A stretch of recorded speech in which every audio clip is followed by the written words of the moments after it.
Hi, welcome to my 96 model KX125 bike project. Basically, I've decided to strip down a KX125 and rebuild it from the ground up. At the minute, as you can see, this is what the frame looks like. It's just been powder coated, so it is minty green fresh. Lovely. And I've started to put the rear fender back on, airbox, and the tank's just there just to suss out where everything else needs to be. We've got the CDI unit on the other side as well. Yeah, so that's where I am with the frame. More importantly, what I've decided to do, if we move over to my workbench, is to split the engine.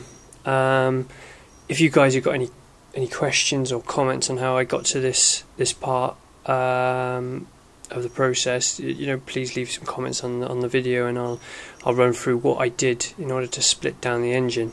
I mean, I know there's a lot of videos on YouTube, so but if you do want any hands-on advice, I will no problem give you that. Basically, what I'm going to be doing is going through the cleaning process, putting new bearings in, and then as we go along I'll be doing other jobs like redoing the forks. As you can see here, they're already off the bike, of course, and they just need to be split down, and new seals and bushes, putting those also and re-oiled, of course. So I'll go through that with you in a later video.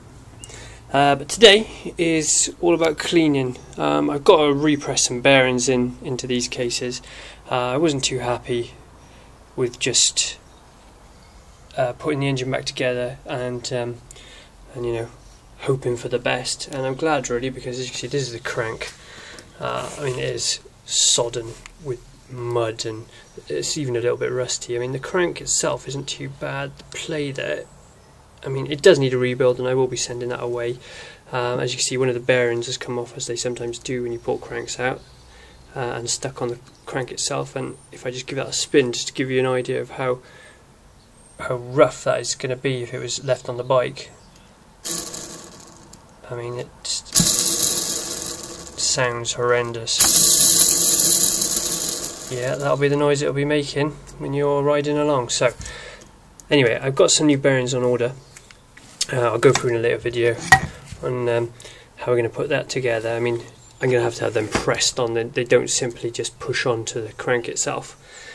Some you can just press in. They're held in by retaining screws such as this. I mean, again, that will probably slightly rounded off, as you can. I don't know if you can quite see that in this light. There we go. It's a bit better.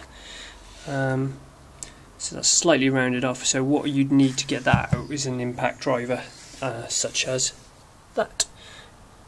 Can be found from any automotive shop or hardware store, I guess. So yeah, but I'm back to the actual job in hand, cleaning. I mean, what I'm going to be doing is obviously the chamber itself, where the crank sits. It's a little bit rough. I've started to clean that up, as you can see. What I've used is a wire wool. Wire brush. I will be going over this with wire wool after, just to give it a bit of a smoother finish, and maybe some emery cloth as well would probably help. Unfortunately, the only way to get these, clean is with an aggressive kind of brush like that. And what I'm using is a wire brush like that, just on the end of a cordless drill. I've got a few different sizes. Got this one and this one also, just to get into the recesses of the casings, around the corners, edges like that. Also, I've got a seal pick, which is particularly handy for getting in the bolt holes, etc., and getting all the gunk out and the sealant that might have got in there when if the engine's been split before. So yeah, that's the first job. Also, what I'll be using, I mean, these are brilliant. Just the hand towels you get, hand wipe towels. You can get in there and get the big chunks of dirt and grease out of your casings. So yeah, I'll be using them quite a lot as well to clean the casings up. But the only advice I say is, at this point, is to use a bit of maintenance lubricating fluid. just get it in there before you start to clean, just to kind of stop the swarf spitting up everywhere, but also it gives it less aggressive cleaning, I should say. So it's a bit difficult to do this one-handed when I'm holding the camera.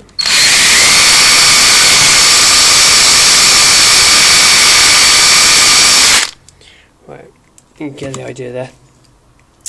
So that's what I'll be doing.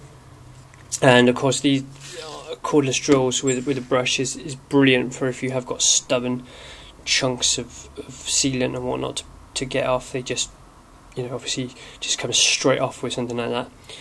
So yeah, that's about it. Like I say, any questions or comments, please leave them at the bottom of the video, and yeah, I'll come back and answer them.